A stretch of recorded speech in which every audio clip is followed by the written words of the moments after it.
दोस्तों नमस्कार। मेरा नाम अनुज है और मैं आप सभी का स्वागत करता हूं अपने चैनल पर जिसका नाम है शिवालिक प्रगति सेंटर। दोस्तों कैसे हैं आप लोग? उम्मीद करता हूं आप लोग बहुत बढ़िया होंगे, बहुत बढ़िया से आप अपने एग्जाम्स की प्रेपरेशंस कर रहे होंगे। दोस्तों जैसे कि आप लोगों को ज्ञात होगा आजकल टैट की परीक्षाएं चल रही हैं और मैं टैट पर टीजीटी टैट हो या जेबीटी टैट हो, इन पर मैंने एक सीरीज़ शुरू की है जिसमें कि पुरानी परीक्षाओं में जो सवाल पूछे गए हैं टैट में उनको आपके साथ, सामान्य ज्ञान के सवालों को आपके साथ डिस्कस करने की मैं कोशिश करता हूँ। आज आपके साथ मैं जो एग्ज़ाम में जो क्वेश्चन पेपर पूछा गया है वो 2022 में जून के महीने में जो टैट का एग्ज़ाम हुआ, टीजीटी टैट आर्ट्स का जो एग्ज़ाम हुआ था, उसमें जो सवाल पूछे गए हैं उन सवालों को आपके साथ में डिस्कस करने की कोशिश करूंगा दोस्तों। हालांकि इससे पहले मैंने इसी क्वेश्चन पेपर पर 5 वीडियोस बना चुका हूं। अगर आपने वीडियोस वो नहीं देखे हैं और पहली बार हमारे चैनल को विजिट किया है तो उन वीडियोस को भी ज़रूर देखें, क्योंकि कई बार कई सवाल ऐसे होते हैं जो आज मैं डिटेल में डिस्कस नहीं करूंगा। पुराने क्वेश्चन पेपर में, पुराने वीडियोज़ में मैंने उनको डिटेल में डिस्कस किया होगा।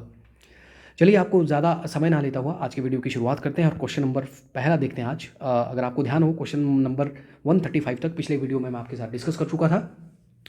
तो क्वेश्चन नंबर 136 है कि हिमाचल प्रदेश शिमला में भारत छोड़ो आंदोलन का नेतृत्व किसने किया?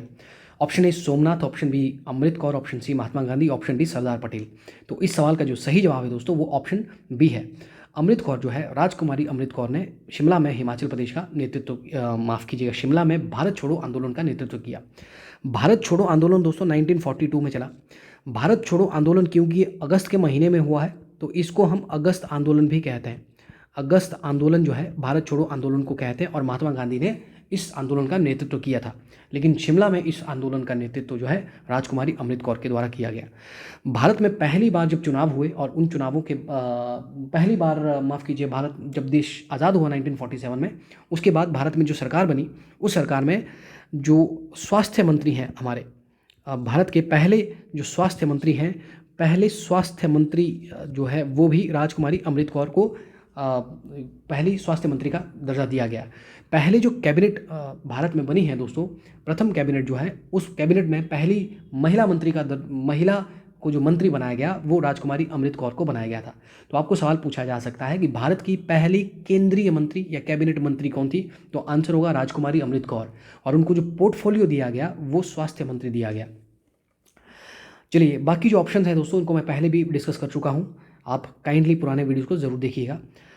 क्वेश्चन नंबर 137 है कि केंद्रीय मंत्री अनुराग ठाकुर निम्न में से कौन सा पोर्टफोलियो संभालते हैं? ऑप्शन ए वित्त मंत्री, ऑप्शन बी सूचना एवं प्रसारण मंत्री, ऑप्शन सी नागरिक उड्डयन मंत्री, ऑप्शन डी में से कोई नहीं। तो केंद्रीय मंत्री अनुराग ठाकुर इस समय जो पोर्टफोलियो संभाल रहे हैं वो सूचना एवं प्रसारण मंत्री एवं खेल मंत्री।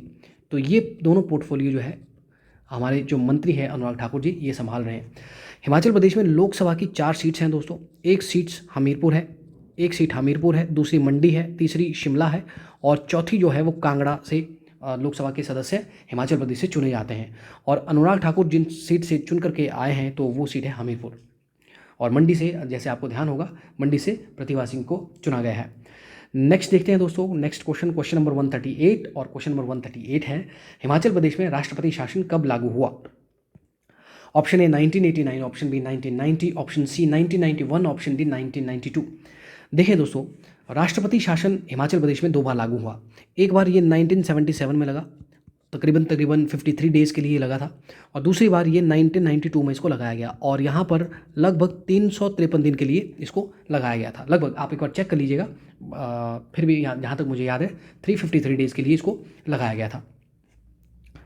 तो अब आपको यहाँ पे जो ऑप्शंस दिए हुए हैं तो वो ऑप्शन में ये जो ऑप्शन नंबर डी है, तो 1992 में हिमाचल प्रदेश में राष्ट्रपति शासन लगा हुआ है। देखिए दोस्तों, जो आपातकाल होता है, मैं पहले भी कई बार आपको बता चुका हूँ, आज फिर बता रहा हूँ, जो आपातकाल यानी कि इमरजेंसी होती है, आपातकाल 3 तरह का होता है। एक होता है राष्ट्रीय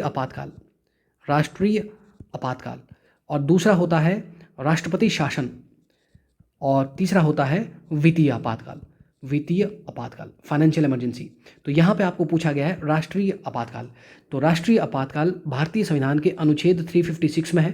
राष्ट्रीय आपातकाल भारतीय संविधान के अनुच्छेद नंबर 352 में है। राष्ट्रीय आपातकाल भारतीय संविधान के अनुच्छेद नंबर 356 में है राष्ट्रपति शासन। और वित्तीय आपातकाल जो है वीटी आपातकाल भारतीय संविधान में आर्टिकल नंबर 360 में है दोस्तों। देखिए दोस्तों, राष्ट्रपति शासन 356 में है। अगर मैंने गलती से राष्ट्रीय आपातकाल बोल दिया हो, राष्ट्रपति शासन जो कि आपको यहाँ पे भी पूछा गया है, ये भारतीय संविधान के आर्टिकल नंबर 356 में है। और आपको सवाल पूछा जा सकता है, राष्ट्रपति शासन राष्ट्रपति किसके सुझाव पर लगाते हैं? तो राष्ट्रपति शासन जो है ये राज्यपाल के सुझाव पर लगाया जाता है। और राष्ट्रीय आपातकाल मंत्री परिषद के केंद्र में जो मंत्री परिषद होती है उसके सुझाव पर राष्ट्रीय आपातकाल राष्ट्रपति इसकी घोषणा करते हैं। और राष्ट्रपति शासन राज्यपाल के सुझाव पर, ये भी आपको पूछे जा सकते हैं। नेक्स्ट देखिए, क्वेश्चन नंबर 139 है दोस्तों, और वो है कि किस साधु की पूजा सिरमौर में की जाती है? Option A Lomas, option B Vyas, option C Jamadagni, option D Bhrigu. देखिए दोस्तों, हिमाचल प्रदेश के सिरमौर में रेणुका मंदिर है। रेणुका मंदिर और रेणुका झील जो है वो भी हिमाचल प्रदेश के सिरमौर जिले में ही है। हिमाचल प्रदेश की सबसे बड़ी झील है। और रेणुका जमदग्नि की पत्नी थी। तो इस तरह से इस सवाल का जवाब मेरे ख्याल से जमदग्नि ऋषि ही होगा, क्योंकि लोमस ऋषि का जो मंदिर है वो हिमाचल प्रदेश में रिवालसर में है दोस्तों, मंडी में। और व्यास ऋषि जो है, व्यास ऋषि का संबंध व्यास नदी से है। और व्यास ऋषि जो है क्या कहते हैं, बिलासपुर में व्यास गुफा है। भृगु झील जो है, भृगु झील कुल्लू में है। तो भृगु ऋषि का संबंध कुल्लू से है। नेक्स्ट क्वेश्चन देखिए, क्वेश्चन नंबर 140। और क्वेश्चन नंबर 140 है कि वर्तमान में हिमाचल प्रदेश के शिक्षा मंत्री हैं? Option A Mahendra Singh, option B Suresh Bhardwaj, option C Govind Thakur, option D इनमें से कोई नहीं। देखिए दोस्तों, ये क्वेश्चन पेपर जैसे मैं आपको बता चुका हूँ, ये क्वेश्चन पेपर जून 2022 में हुआ है। आज जो है ये नवंबर 2023 चल रहा है।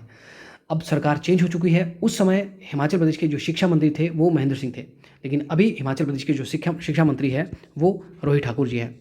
रोहित ठाकुर जो है उस समय अभी वर्तमान में हिमाचल प्रदेश के शिक्षा मंत्री हैं। अब आपको सवाल पूछा जा सकता है, हिमाचल प्रदेश में जो करंट में हिमाचल प्रदेश विधानसभा में जो मंत्री हैं वो आपको एग्जाम में पूछे जा सकते हैं। जैसे मुख्यमंत्री हैं हिमाचल प्रदेश के सुखविंदर सिंह सुक्खू जी मुख्यमंत्री, और जो हिमाचल प्रदेश के उप मुख्यमंत्री वो है मुकेश अग्निहोत्री जी। अब मुख्यमंत्री जी के पास जो पोर्टफोलियोज हैं, जैसे फाइनेंस है या जनरल एडमिनिस्ट्रेशन है या जो होम अफेयर जो है, ये मुख्यमंत्री के पास है। और उप मुख्यमंत्री के पास जो हमारे पास जो पोर्टफोलियो है वो जल शक्ति और परिवहन है।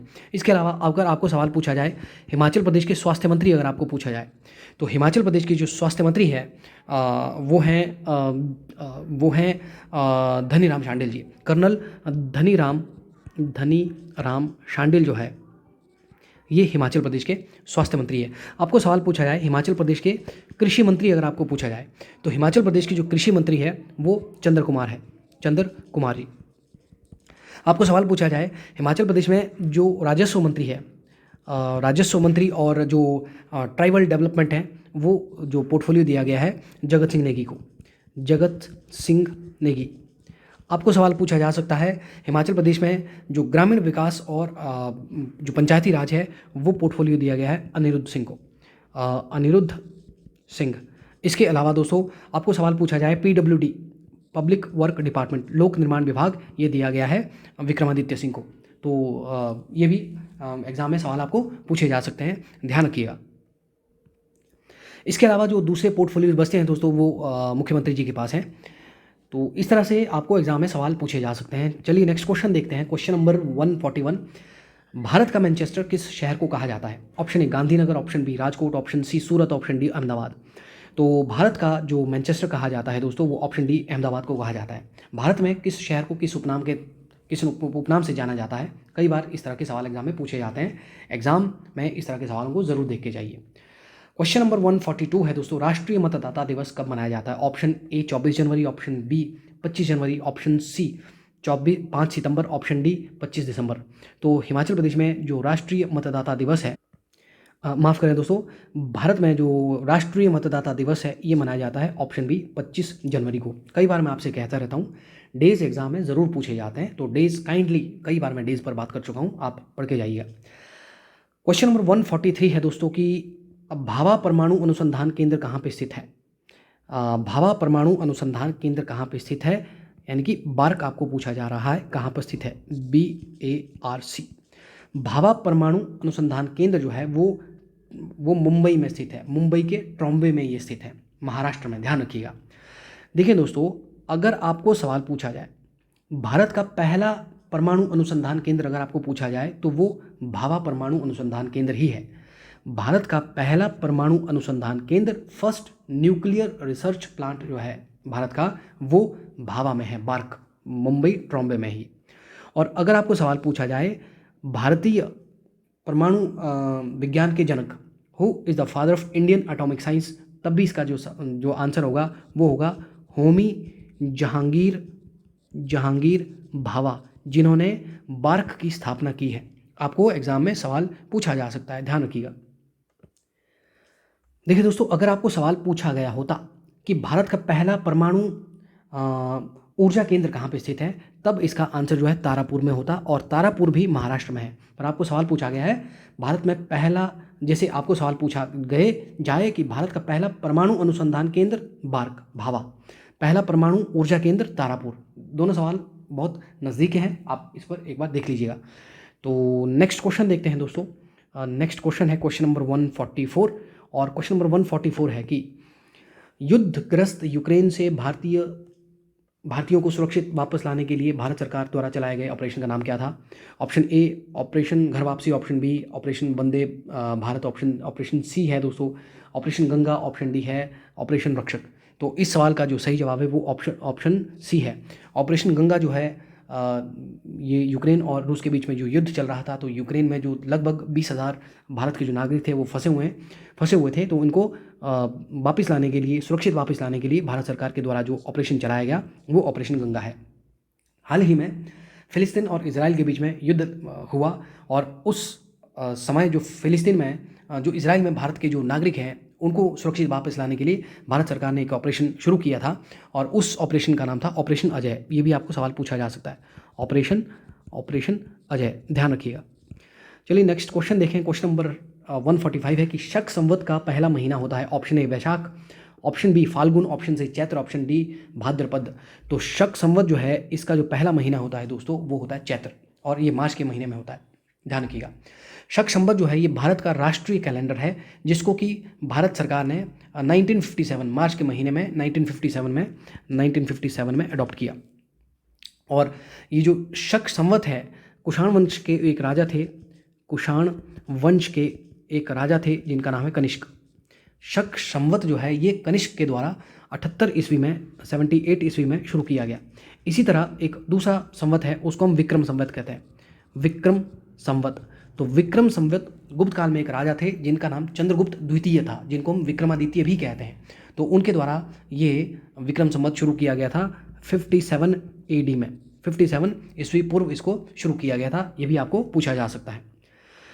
चलिए नेक्स्ट क्वेश्चन देखते हैं। क्वेश्चन नंबर 146 है, बिलासपुर रियासत का हिमाचल प्रदेश में कब विलय हुआ? ऑप्शन ए 15 अगस्त 1947, ऑप्शन बी है 15 अगस्त 1948, ऑप्शन सी है 1 जुलाई 1954, ऑप्शन डी है 25 जनवरी 1971। तो बिलासपुर जो है, बिलासपुर का हिमाचल प्रदेश में जो विलय हुआ वो 1 जुलाई 1954 में हुआ। देखिए दोस्तों, हिमाचल प्रदेश का गठन 1948 में हुआ, 15 अप्रैल 1948 में हिमाचल प्रदेश का गठन हुआ। इसके 6 साल बाद, हर 6 साल बाद कोई ना कोई ज़िला हिमाचल प्रदेश में जोड़ा गया है। जैसे 1948 के बाद 6 साल देखेंगे, 1954 बिलासपुर को जोड़ा गया, 1960 किन्नौर को जोड़ा गया, 1966 में 4 ज़िले जोड़े गए, 1966 में जैसे पंजाब से निकाल करके कांगड़ा हो गया, कुल्लू हो गया, लाहौल स्पीति हो गया और शिमला जोड़ा गया। 1972 में फिर क्या कहते हैं, कांगड़ा से ही हमीरपुर को और ऊना को हिमाचल प्रदेश में जोड़ा गया। एक ज़िला हुआ करता था महासू, उसका क्षेत्र जो है सोलन में मिलाया गया, और इस तरह से 12 ज़िलों का निर्माण 1972 तक जो है, जब हिमाचल प्रदेश का पुनर्गठन हुआ था उस समय तक 12 ज़िले हिमाचल प्रदेश में बन गए। चलिए नेक्स्ट क्वेश्चन देखते हैं। नेक्स्ट क्वेश्चन है क्वेश्चन नंबर 147, चंद्रताल झील हिमाचल प्रदेश के किस ज़िले में स्थित है? तो ये जो 4 ऑप्शन है दोस्तों, जैसे शिमला हो गया, किन्नौर हो गया, लाहौल स्पीति हो गया, चंबा हो गया, इनमें से चंद्रताल झील जो है ये हिमाचल प्रदेश के लाहौल स्पीति ज़िला में है। लाहौल स्पीति में एक तो दोस्तों सूरजताल है, सूरजताल जो हिमाचल प्रदेश की सबसे ऊंची झील है, और दूसरी झील है चंद्रताल। चंद्रताल को ह्यूनसांग ने, जिनको हम यात्रियों का राजकुमार भी कहते हैं, उन्होंने लोहित्य सरोवर की संज्ञा दी थी। ये भी आपको सवाल पूछा जा सकता है, लोहित्य सरोवर। और सूरजताल जो है ये हिमाचल प्रदेश की सबसे ऊंची झील है। शिमला में एक झील है जिस झील का नाम है जिस झील का नाम है, आपको सवाल पूछा जा सकता है, चंद्रनाहन झील। ठीक है, तो चंद्रनाहन झील जो है ये हिमाचल प्रदेश के शिमला ज़िले में है। किन्नौर में एक तो झील है दोस्तों नाको झील जो है ये हिमाचल प्रदेश में किन्नौर में है। सोरंग झील भी मेरे ख्याल से किन्नौर में ही है। चंबा में महाकाली झील हो गया, खजियार झील हो गया, मणिमहेश झील हो गया, घड़ासुरी झील हो गया। ठीक है, झीलें हिमाचल प्रदेश की ज़रूर देखे जाएँ दोस्तों एग्जाम में। हिमाचल प्रदेश की सबसे बड़ी झील अगर पूछा जाए गोविंद सागर झील जो है ये हिमाचल प्रदेश की सबसे बड़ी झील है। लेकिन सबसे बड़ी प्राकृतिक झील पूछा जाए तो रेणुका झील जो है सिरमौर में है और गोविंद सागर झील जो है बिलासपुर में है। सतलुज नदी का पानी रोक करके जो भाखड़ा बांध बनाया गया है, उस बांध के बनाने से जो झील का निर्माण हुआ है उसे हम गोविंद सागर झील कहते हैं। क्वेश्चन नंबर 148 है कि अस्त्र मार्क 1 क्या है? ऑप्शन ए लड़ाकू विमान है, ऑप्शन बी मिसाइल है, ऑप्शन सी सैटेलाइट है और ऑप्शन डी जो है वो सैन्य हेलीकॉप्टर है। तो इस सवाल का जो सही जवाब है अस्त्र मार्क 1 जो है ये एक मिसाइल है दोस्तों। अगर आपको सवाल पूछा गया होता तेजस क्या है, एग्जाम में पूछा जाता है, तो तेजस एक हल्का लड़ाकू विमान है। इसके अलावा दोस्तों अगर आपको सवाल पूछा जाए जैसे पृथ्वी हो गया, अग्नि हो गया, ब्रह्मोस हो गया, ये क्या है? तो ये मिसाइलें हैं। एग्जाम में सवाल पूछे जा सकते हैं, ध्यान रखिएगा। चलिए नेक्स्ट देखें क्वेश्चन नंबर 149। मिल्खा सिंह को और किस नाम से जाना जाता है? ऑप्शन ए है दोस्तों, ऑप्शन ए है पंजाब केसरी, ऑप्शन बी है फ्लाइंग सिख, ऑप्शन सी है रुस्तम हिंद, ऑप्शन डी में से कोई नहीं। तो मिल्खा सिंह उनको हम कहते हैं flying Sikh. Milkha Singh flying six 1960 में जो ओलंपिक खेल हुए थे दोस्तों, इन खेलों में भारत की तरफ से ये गए थे, धावक थे, भारत के बहुत बड़े धावक थे। तो पूरे विश्व में इनके नाम का डंका इन्होंने बजाया, तो मिल्खा सिंह। और पंजाब केसरी हम लाला लाजपत राय को कहते हैं। रुस्तम हिंद कुश्ती के एक प्लेयर थे भारत के जिनका नाम है दारा सिंह को कहा जाता है रुस्तम हिंद। इसी तरह से आपको कुछ और भी खेलों से और भी जो सदस्य हैं उनके टाइटल, जैसे फॉर एग्जांपल आपको सवाल पूछा जाए भारत की उड़न परी किसको कहते हैं? भारत की उड़न परी, ठीक है, तो उड़न परी कहा जाता है, उड़न परी जो कहा जाता है दोस्तों वो पीटी उषा को कहा जाता है। पीटी उषा को हम गोल्डन गर्ल भी कहते हैं। गोल्डन गर्ल जो है पीटी उषा की ऑटोबायोग्राफी है बेसिकली गोल्डन गर्ल। और पीटी उषा को हम पायोली एक्सप्रेस भी कहते हैं। इसी तरह से आपको पूछा जा सकता है ढींग एक्सप्रेस किसको कहा जाता है? ढींग एक्सप्रेस किसको कहा जाता है, या न्यू गोल्डन गर्ल किसको कहा जाता है? तो वो कहा जाता है हिमा दास को। हिमा दास भारत की धाविका है। इसी तरह से आपको सवाल पूछा जा सकता है खेलों में, जैसे कपिल देव को हरियाणा हैरिकेन कहते थे। ठीक है, आपको पूछा जा सकता है कि जी जैसे सचिन तेंदुलकर मास्टर ब्लास्टर कहते थे, और सुनील गावस्कर को लिटिल मास्टर कहते हैं, MS धोनी को कैप्टन कूल कहते हैं। इस तरह से एग्जाम में जो सवाल पूछे जाते हैं दोस्तों, खिलाड़ी और उनको दिए गए उपनाम, टाइटल जिनको हम कहते हैं। नेक्स्ट क्वेश्चन देखें, लास्ट क्वेश्चन है आज का, क्वेश्चन नंबर 150। और क्वेश्चन नंबर 150 है कि भारत के राष्ट्रीय ध्वज की लंबाई और चौड़ाई का अनुपात क्या है? मैंने आपको कई बार ये सवाल बताया हुआ है। तो भारत में जो राष्ट्रीय ध्वज है इसकी लंबाई और चौड़ाई का जो अनुपात है वो 3:2 है दोस्तों। 3:2 भारत के राष्ट्रीय ध्वज की लंबाई और चौड़ाई का अनुपात है। भारत का राष्ट्रीय ध्वज जो है ये 22 जुलाई को एक्सेप्ट किया गया, 22 जुलाई 1947 को इसको एक्सेप्ट किया गया। और इसका जो डिज़ाइन तैयार किया था वो पिंगली वेंकैया ने इसका डिज़ाइन तैयार किया था। दोस्तों आज के वीडियो में इतना ही। अगर आपको वीडियो पसंद आया हो तो वीडियो को लाइक ज़रूर करें, चैनल को सब्सक्राइब ज़रूर करें और वीडियो को शेयर ज़रूर करें। जल्द ही बाकी कुछ और भी क्वेश्चन पेपर मैं आपके साथ डिस्कस करूंगा। जैसे मैंने आपको कहा था मैं कोशिश करूंगा 5 का पेपर आपके साथ डिस्कस करने की, तो जल्द ही उन पेपर को आपके लिए अवेलेबल करवाऊंगा। क्योंकि अभी थोड़ा सा मैं व्यस्त रहता हूं, इस वजह से वीडियोस रेगुलर नहीं बना पाता, लेकिन फिर भी कोशिश करूंगा कि आपका एग्ज़ाम होने से पहले एटलीस्ट 5 पेपर आपके साथ डिस्कस करूँ, जैसे कि मैंने बात की थी आपके साथ। चलिए तब तक के लिए इजाज़त दीजिए दोस्तों। जय हिंद, जय भारत।